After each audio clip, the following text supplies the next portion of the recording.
මේ වන විට 2024 2025 සහ 2026 මේ වසර තුනේම ශ්‍රී ලංකාවට විදේශ රටවල සැඟවිලා සිටින මහා පරිමාණ අපරාධකරුවෝ මහා පරිමාණ ජාවාරම්කරුවෝ මද්ද්‍රව්‍ය ජාවාරම්කරුවන් 29 දෙනෙක් ශ්‍රී ලංකාවට ගෙන්වා ගැනීමට හැකි වුණා.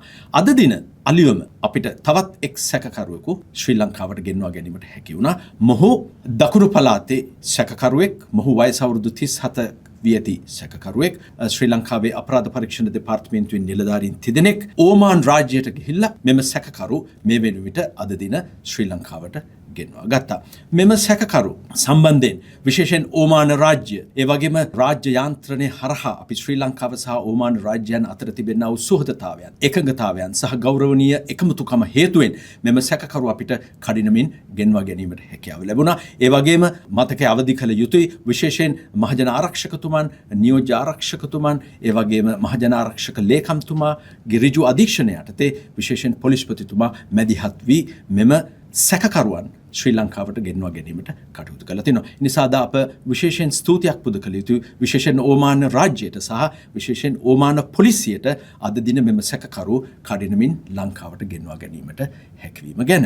දැන් මෙම සැකකරු දකුණු පළාතේ සැකකරුවෙක්. ඔහු වයස අවුරුදු 37යි. ඔහු මාතර ප්‍රදේශයේ වෙඩිතබා මනුෂ්‍ය ඝාතනයක් සිදු කිරීම ඇතුළු මනුෂ්‍ය ඝාතන, ඒ වගේම අවියායුධ සන්තකය, අවියායුධ ජාවාරම, ඒ වගේම මහා පරිමාණයේ මංකොල්ල කෑම්, ඒ වගේම ව්‍යාජ මුදල් සන්තකය යනාදී දරුණු ගණේ අපරාධ රාශියකට අවශ්‍ය කරන සැකකරුවෙක්.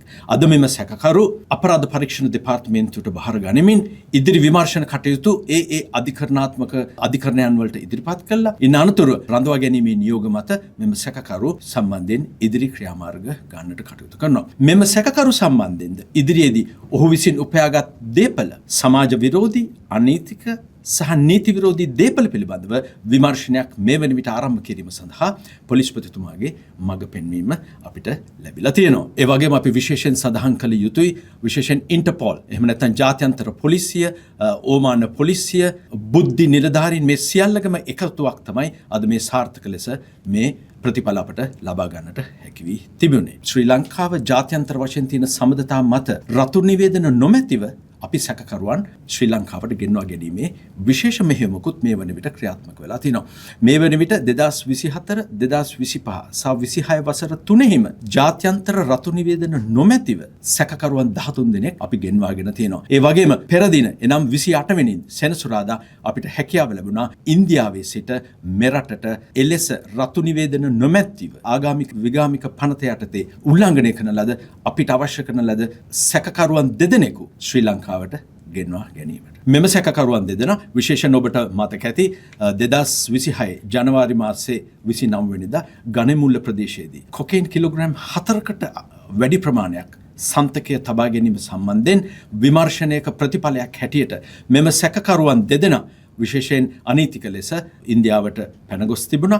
කෙසේ නමුත් ශ්‍රී ලංකා රජය සහ ඉන්දිය රජය අතර ඇති කරගත් සුහදතාවය සහ එකඟතාවය මත මෙම සැකකරුවන් දෙදෙනා කඩිනමින් ශ්‍රී ලංකාවට රැගෙන ආවා. මේ වන විට ඔවුන් ගම්පහ මහේස්ත්‍රාත් අධිකරණයට ඉදිරිපත් කිරීමෙන් 2026 අප්‍රේල් මාසයේ 4 වෙනි දින තෙක් ඔවුන්ව රඳවාගෙන ප්‍රශ්න කිරීම සඳහා අධිකරණය මේ වන විට අපිට අවස්ථාව ලබා දීලා තියෙනවා.